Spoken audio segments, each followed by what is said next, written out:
Hello and welcome to DealerCast 2.0, brought to you by CGC Media and exclusively sponsored by PSX Digital, a Moto X company. If you want to consume more brews or for more information, go to psxdigital.com. Let's get this conversation started. Let's brew! When you have a deal and you turn it over to someone else to help you out. So yes. You have to have that, a TO, it's a touch. It's to make sure that that deal is being touched by everyone, so we all know that everything was done. All avenues were exhausted before somebody leaves, because sometimes it's the smallest thing. Most of the time, it's the smallest thing, Becca, that makes the difference.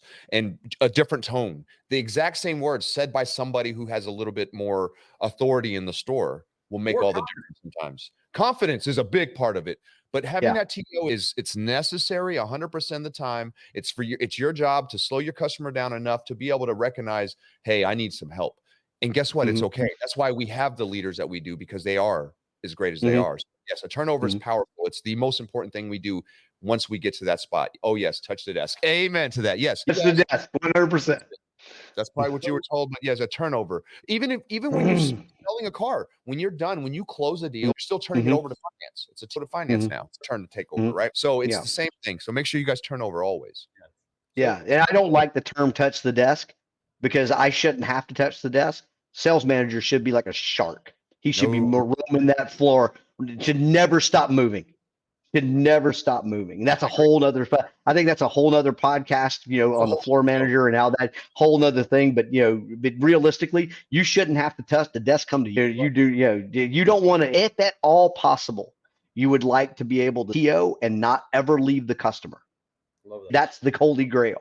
Now we accomplish it. There's technology to accomplish that. We accomplished that with the mobile app, but you want to make sure that you can request a TO and the TO come to you, and you never leave the customer. Leaving the customer is only good in one situation in a car dealership, or any dealership for that matter, car, power sports, doesn't matter. Leaving the customer during negotiation to allow them to privately talk, that's the only time that's good. Right. Yeah. I mean, you should be going to the bathroom with them. It's like ladies, when they leave the table, you got to go to the bathroom. I got to go to the bathroom. No problem. Let me show you right where it is. Totally. Totally. But make sure you do give them directions to where it is. But I love what you said there, Larry, about the desk should come to you. So let's isolate a couple of things here, because the one thing that seems to get away from most car guys throughout the day is the TIME. Time gets away from them. They don't know. If they are not habitual in creating these meetings, it can turn into an hour, 2-hour long meeting. I know I tend to be a little bit of a wordy individual, especially when I get inspired and I'm pumped up. I may let this drag on, and we got a lot of business to go do for the day. Right. At the same time, we have two different kinds of meetings. You have a sales meeting and then a save a deal meeting.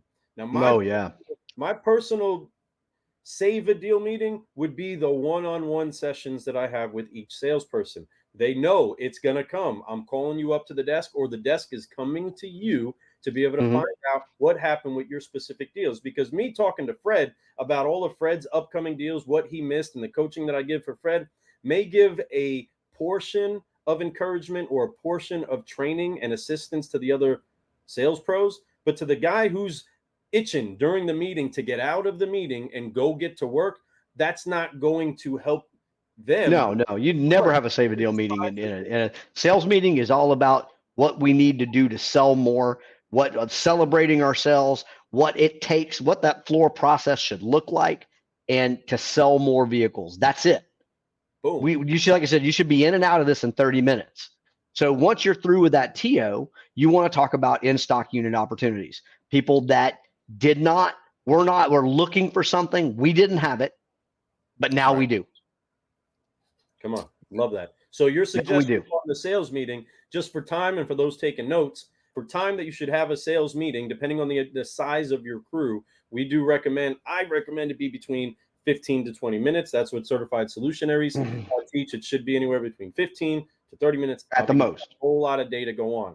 Now, help give a little bit of a contrast, because you did explain what a sales meeting should look like. So what should a save a deal meeting actually sound like and look like for a sales manager with their people? To finish out the sales manager's report or sales manager's meeting, in stock opportunities, and these are just, hey, look, Jared, Jim, we've got the units in stock. You can get a hold of these customers.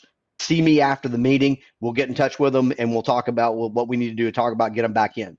And then your current promotion, anything you've got going on right now, it's got to be in that meeting. And lastly, any deposit units that have arrived, units on order units or anything else that have arrived.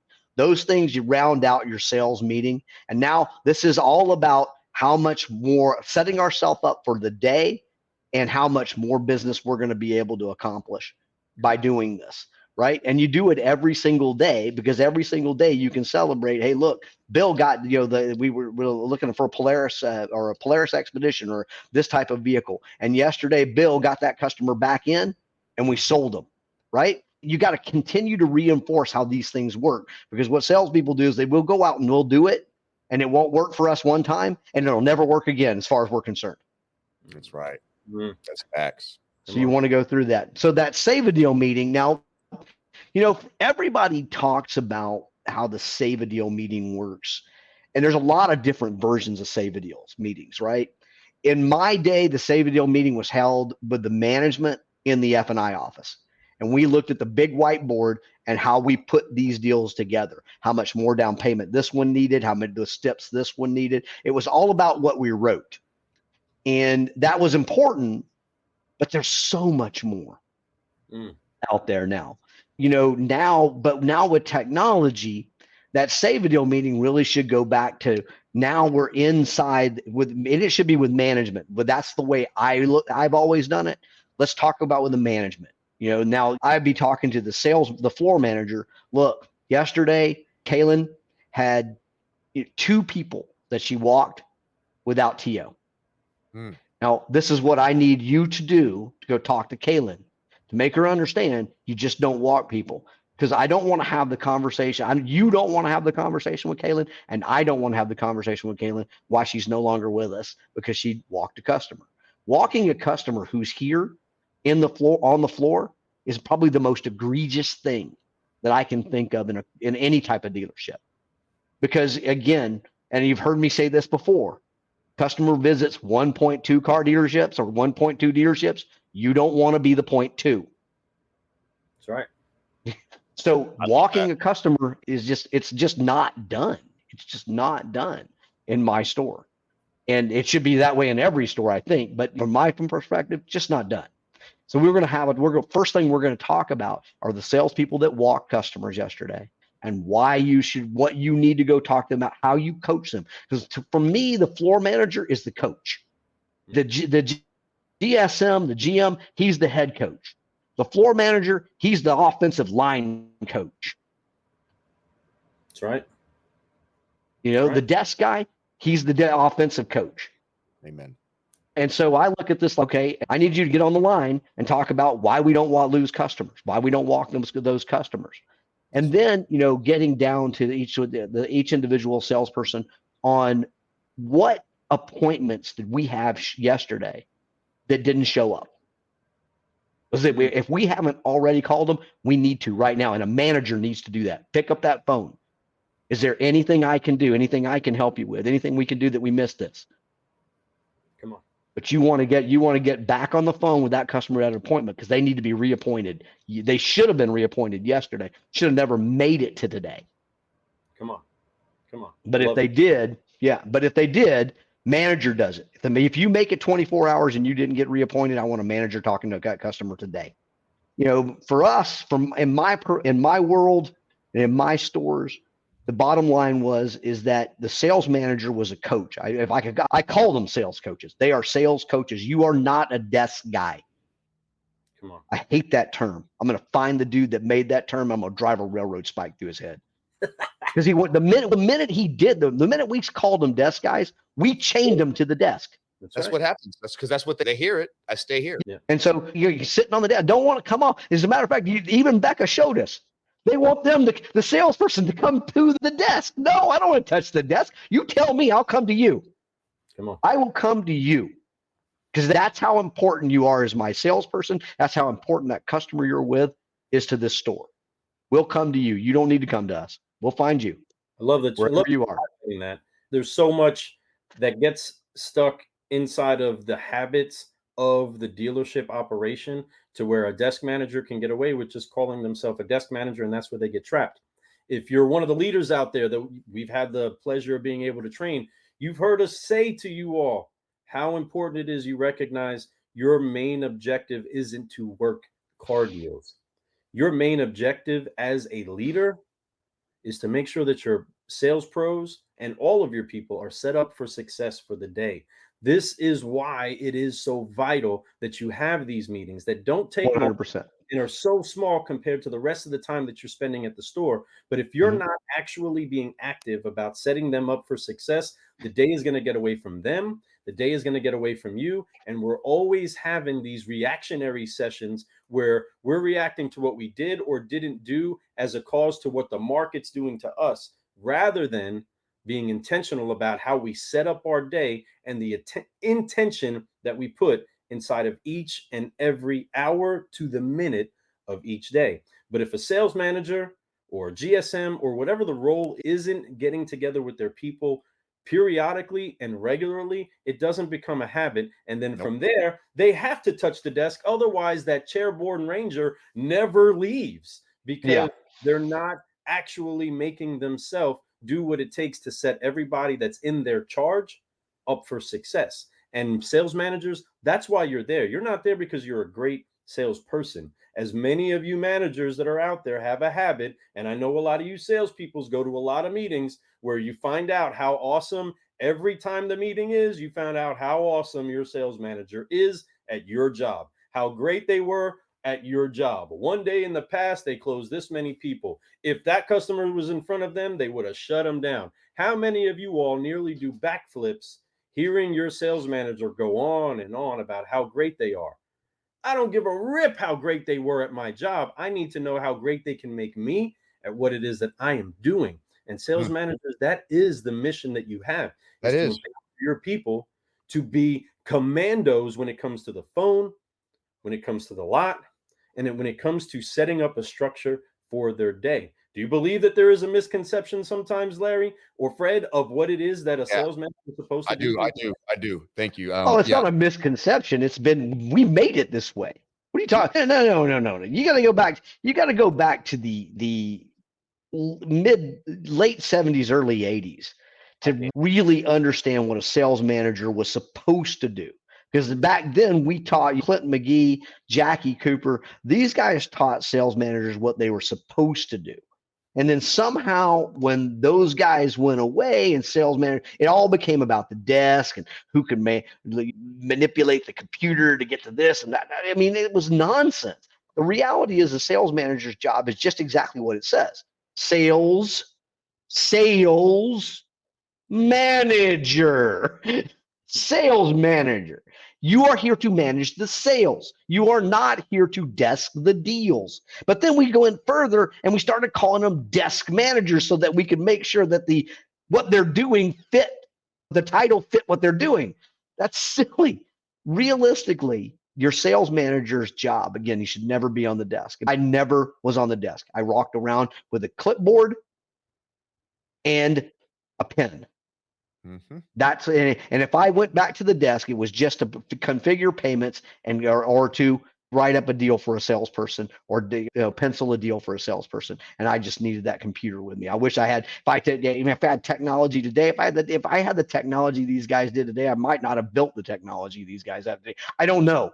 I would love to have done this from an iPad, and I just moving around, and I'm just moving around with the iPad in my hand. Oh, that would have been fantastic.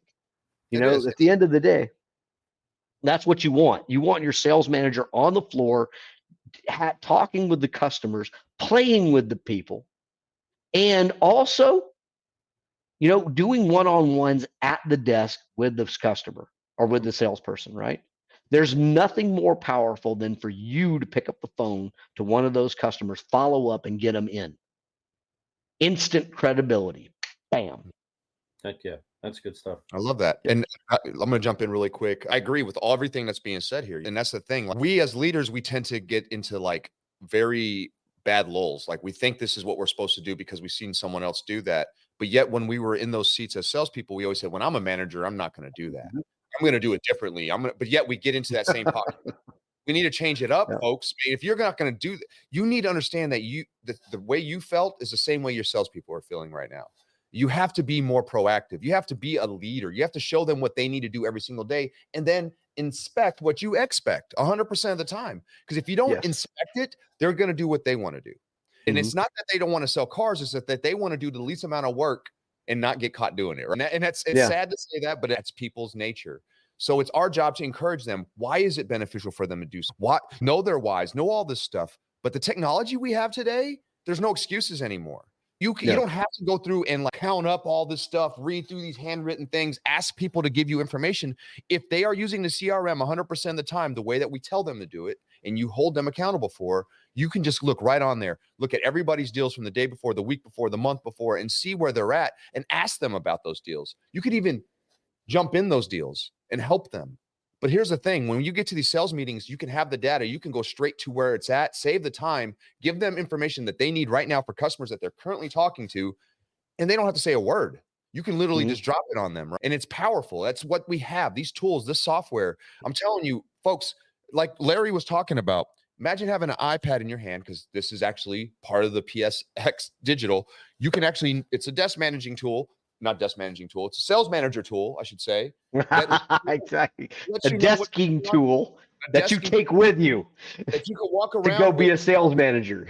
Salesperson is with somebody, you know how long, what's part of the process they're in. You can jump in if they've been showing the car for 2 hours, you're like, what's going on? If they've been just qualifying them for an hour and a half, you're like, dude, this should be a lot quicker than this. You can go in without them even asking. You could be proactive and you walk in. You could be like, hey, how you doing? I just wanted to come say hello. I'm just making sure everything's going good. I appreciate you coming in. Whatever it is, you can be that face. You can be that person that helps that step go a little bit faster. But then you also recognize when your salesperson is struggling. Man, imagine the data too. The data of your salesperson who has a problem qualifying every customer that comes in, takes way too long or never gets to the next step. Now we know what to train them on. They get a customer that gets all the way here. They test drive, they do all this stuff, but they can't get them to look at any numbers or stay long enough. Now we know what we need to train them on. This is what the power of software does for us. It speeds up that. You want to work more deals at the desk and be able to not have to, then you can use this tool. You can do all the stuff, and this will help you speed that up. You know what we used to do? Right. This is so much We used better. to hire a gal who would sit at a desk and write down, Larry's with a guy in a green shirt, date, time. Yep. And what we paid this gal anywhere from $2,000 to $2,500 back in those days. Would have been more like $3,000 to $3,500 to maybe $4,000 a month now these days to just write that down and just watch everybody. Now software's available. I know immediately when you've taken it. I know how long you've taken that up. I know exactly when to get, and it's not hard to interject yourself as a sales manager into a deal. I used to do it with humor. There's a lot of ways to do it. I used to tell him, hey, look, is Fred taking good care of you? Let me know. If he's not, I'll fire him right now. Yeah, exactly. Right here. Right. If he's not taking good care of you, just let me know. It's not hard. Hey, well, by the way, what are you looking to buy? That's a great vehicle. We just got that. Have the story, have everything ready. It's right in front of you. If you don't have a CRM that has a manager's app that tells you what every salesperson is doing right now with every customer, what vehicle they're looking at, find a new CRM.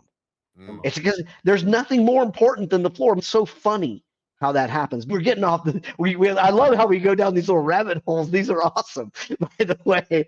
But let me finish up. I'm going to finish up a Save a Deal meeting from my standpoint. You guys let me know what I missed, because I don't think I did, but I would always want to know. So it's appointment no-shows. Those are important. Those you want the manager to do. You don't do it in the sales of Save a Deal meeting. That's after the Save a Deal meeting, but they're right there and we talk about them, what anybody might know about that.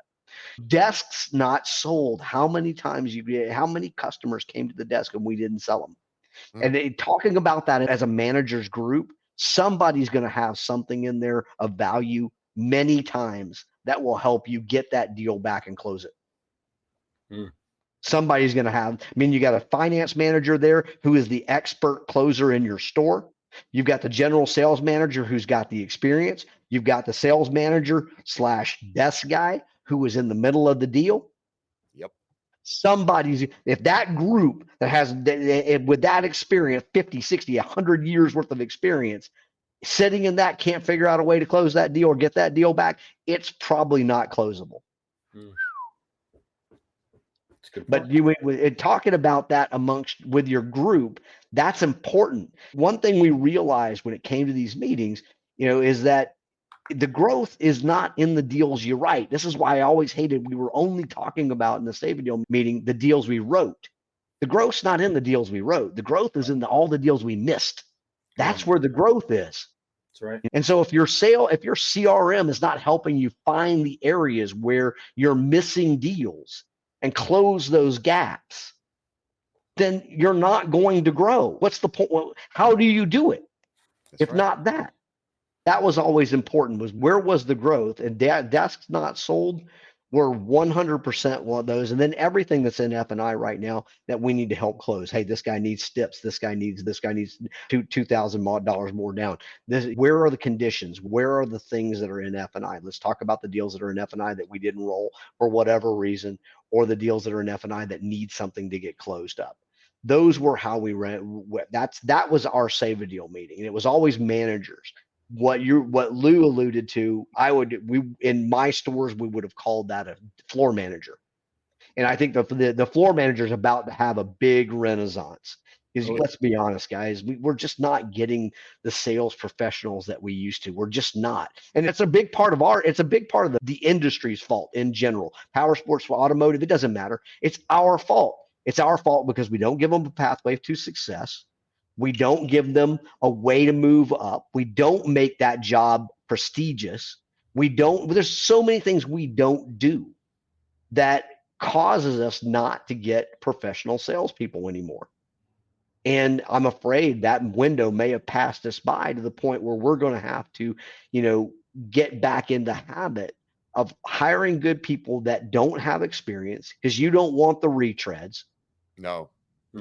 So hiring people that don't have experience, but then there's got to be somebody on that floor ready to help, always ready to go. For me, I called that guy the Minuteman. He's got gun in hand, powder in hand, it's dry, it's ready to go. And any moment. And that's the most fun job in the dealership. I'm going to tell you, was my to have. I enjoyed that. All I had to do was go around and shake hands, keep people excited, listen to my salespeople talking to customers, making sure I interjected at the right time, and closed a ton of deals. That was the best job ever. That's ultimately what you want to do. It's like being a salesperson on crack. Like literally, you're like nonstop. Close. And then you're done. That's exactly what a salesperson wants to do every day. So if you're a sales pro, that's the best job in the dealership. Period, hands down. I always loved it. I know Lou loved it. It was something fun. And then you get to pour into these salespeople. You get to show them your word tracks. You get to tell them, hey, come sit with me. You just keep your mouth shut. All right?